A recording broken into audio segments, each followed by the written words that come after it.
Cinema ಆಗಲೇ ಹೇಳಿದಂಗೆ it's a family entertainment cinema. So ಯಾರೂ ಚಿಕ್ಕ ಮಕ್ಕಳಿಂದ ಹಿರಿಯರವರೆಗೂ ಎಲ್ಲರೂ ಬಂದು ಕೂತು ಆರಾಮಾಗಿ ನೋಡುವಂಥ ಸಿನಿಮಾ. ಎಲ್ಲೋ ಯಾವುದೇ ರೀತಿ ಒಂದು ಮುಜುಗರ ಪಡುವಂಥ ಸೀನ್ ಇಲ್ಲ, ಎಲ್ಲೋ ಯಾವುದೇ ರೀತಿ ರಕ್ತಪಾತ ಅನ್ನೋದೆಲ್ಲ ಇಲ್ಲ. ಮಕ್ಕಳನ್ನ ಕರ್ಕೊಂಬರೋಕ್ಕಾಗುತ್ತಾ ಅಂತ ಅಥವಾ ವಯಸ್ಸಾದವ್ರು ನೋಡೋಕ್ಕಾಗುತ್ತೋ ಇಲ್ಲೋ ಅನ್ನೋ ಪ್ರಶ್ನೆನೇ ಇಲ್ಲ. ಸಾಂಗ್ಸ್ಗಳು ತುಂಬ ಚೆನ್ನಾಗಿದ್ದಾವೆ. ಅದರಲ್ಲೂ ಇವರ ಎಸ್ಪೆಷಲಿ 2 ಕಪಲ್ ಸಾಂಗ್ಸ್ ಏನಿತ್ತು ಅದು ನನಗೆ ಸಿಕ್ಕಾಪಟ್ಟೆ ಇಷ್ಟ ಆಯಿತು. And story wise clean slate, ಎಲ್ಲೂ ಹಿಂಗೆ ಏರ್ಸೋದು ಇಳಿಸೋದು ಎಲ್ಲೂ ಇಲ್ಲ. ಎಮೋಷ್ನಲಿ ಜರ್ನಿ ಒಂದು ಶುರು ಚೆನ್ನಾಗಿ ಹೋಗುತ್ತೆ, ಮಧ್ಯದಲ್ಲೂ ಒಂದು ಇಂಟರ್ವಲಲ್ಲಿ ಒಂದು ಬ್ಯಾಂಗ್ ಅಂತ ಬರುತ್ತೆ, ಮಗನ ಹೇಗಾರು ಮಾಡಿ ಈಡೇರಿಸಲೇಬೇಕು ಅಂತ. ನೆಕ್ಸ್ಟ್ ಅದನ್ನು ಹೇಗೆ ಈಡೇರಿಸ್ತಾನೆ ಅಥವಾ ದೇವರ ಆಸೆ ಈಡೇರಿಸಲಿಕ್ಕೆ ಹೇಗೆ ಸಹಾಯ ಮಾಡ್ತಾನೆ ಅನ್ನೋದೊಂದು ಕ್ಲೈಮ್ಯಾಕ್ಸು. ಆ್ಯಂಡ್ ರಾಧಾ ಅವರು ತುಂಬ ಅದ್ಭುತವಾಗಿ ಆ್ಯಕ್ಟ್ ಮಾಡಿದ್ದಾರೆ. ದಯವಿಟ್ಟು ಎಲ್ಲರೂ ನಿಮ್ಮ ಜಿಲ್ಲೆಗಳಲ್ಲಿ ಬಂದು ಆ ಸಿನಿಮಾನ ನೋಡಿ ಕೇಳಿ. ಸಿನಿಮಾದಲ್ಲಿ ತುಂಬ ಎಕ್ಸ್ಪ್ರೆಸಿವ್ ಆಗಿರ್ತಾರೆ. ರಿಯಲ್ ಲೈಫಲ್ಲಿ ಹಾಗೇನೆ ಶಿ ಈಸ್ ವೆರಿ ಎಕ್ಸ್ಪ್ರೆಸಿವ್. ಮಾತು ಕಡಿಮೆ ಬಟ್ ಏನೇ ಮಾತಾಡಿದ್ರು ಒಂದು ತೂಕವಾಗಿ ಮಾತಾಡ್ತಾರೆ.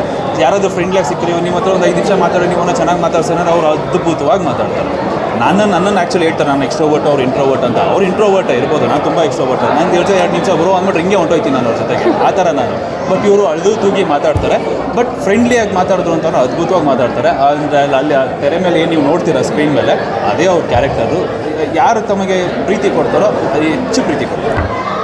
ಅಂದರೆ ಸಿನಿಮಾದಲ್ಲಿ ಹೇಳ್ತಿರ್ತಾರೆ ಅಂದರೆ ಪಾತ್ರಕ್ಕೆ ಅವಾಗ ಹೆಂಗಿದ್ರು ಇವಾಗ ಹೆಂಗೆ ಇದ್ದಾರೆ, ನಾನು ರಾಜಕುಮಾರ ಹಂಗೆ ಹೆಂಗೆ ಅಂತ ಹೇಳ್ತಾರೆ. ನಿಮಗೆ ಕೊಡುವಂಥ ಕಾಂಪ್ಲಿಮೆಂಟ್ಸ್ಗಳೇನು ಜಾಸ್ತಿ? ಏನಾದರೂ ಕಾಂಪ್ಲಿಮೆಂಟ್ಸ್ ಏನು ಕೊಡ್ತಾರೆ ಇವರೆಲ್ಲ? ನಾನು ಬಂಗಾರ ಅಂತ ಕೊಡ್ತೀನಿ. ಬಂಗಾರ ಹೋಗಿ ಬಾಂಗುಡಿ ಆಗಿದೆ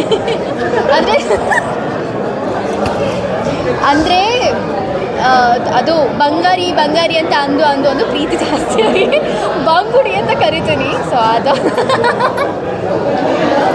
ಎಲ್ಲ ಜನ ಗೊತ್ತಾ, ಇದಕ್ಕೆ ಆಮೇಲೆ ಆಗ್ತಾರೆ ಇವೆಲ್ಲ ಬೇಕಾ ನಿಮ್ಮ ಪರ್ಸ್ನಲ್ ಎಲ್ಲ ಯಾಕೆ ಹೇಳ್ತೀರಾ ಅಂತ, ಇವೆಲ್ಲ ಬೇಕೇನ್ರಪ್ಪ ನಿಮಗೆ ಅಂತ ಮೀಡಿಯಾದಲ್ಲಿ ಕೇಳ್ತಾರೆ. ಜಗತ್ತಲ್ಲಿ ಇನ್ನೇನು ನಡೀತಾ ಅಲ್ವಾ ಇವ್ರದ್ದು ತೋರಿಸ್ಕೊಂಡು ನಿಂತಿದ್ದೀರಾ ಅಂತಲೂ ಕೇಳ್ತಾರೆ. ಒಬ್ರಿಗೆ ಯಾರೋ ಕೇಳೋ ಇಂಟ್ರೆಸ್ಟ್ ಇರೋದಕ್ಕೆ ಅಲ್ವಾ ನೀವು ನಮ್ಮನ್ನು ಕೇಳೋದು ಆ್ಯಂಡ್ ನಾವು ಅದಕ್ಕೆ ಉತ್ತರ ಕೊಡೋದು.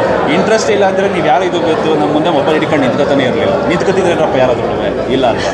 ಹಂಗೇನೆ ಜನಕ್ಕೆ ಏನೋ ಒಂದು ಟಾಪಿಕ್ ನೋಡಬೇಕು ಇಲ್ಲೋ ಅಂತಿದೆ. 100 ಜನಕ್ಕೆ ಇಷ್ಟ ಇರ್ಬೋದು, 10 ಜನಕ್ಕಾದರೂ ಇಷ್ಟ ಆಗುತ್ತಲ್ವಾ ಏನೋ ಒಂದು ಕಂಟೆಂಟು.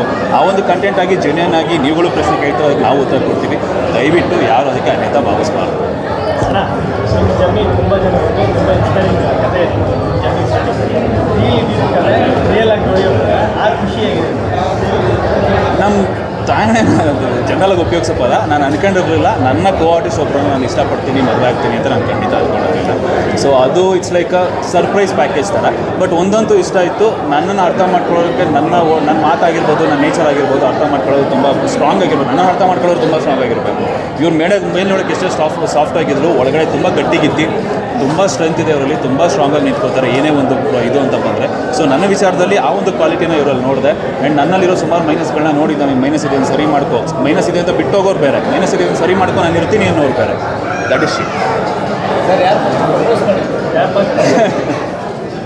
ನಾನೇ ಎಲ್ಲರೂ ಅದೇ ಕ್ವಶನ್ ಕೇಳಿ ಹೇಳಿದ್ದೀನಿ ಆಲ್ರೆಡಿ. ನಾನೇ ಫಸ್ಟ್ ಪ್ರಪೋಸ್ ಮಾಡಿದ್ದು. ನಾನು ಆಲ್ರೆಡಿ ಅವ್ರ ಫ್ಯಾನ್ ಆಗಿದ್ದೆ. ಅದನ್ನು ತುಂಬ ಕಡೆ ಹೇಳಿದ್ದೀನಿ. ಫಸ್ಟ್ ಪ್ರಪೋಸ್ ಮಾಡಿದ್ದು ನಾನೇ.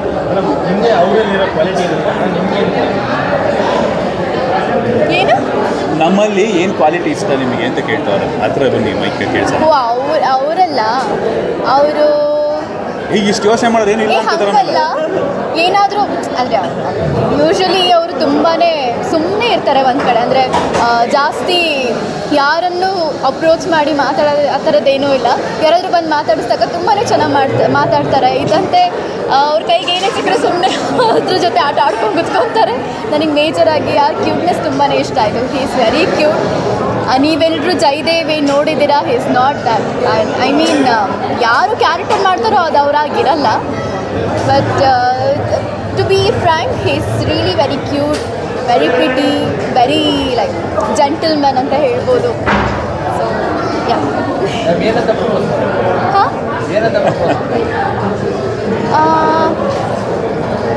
ನನಗೆ ನಿಮ್ಮ ಮೇಲೆ ಫೀಲಿಂಗ್ಸ್ ಇದೆ ರಾಣವ್ ಅವರೇ ಅಂತ ಹೇಳಿದ್ದೆ.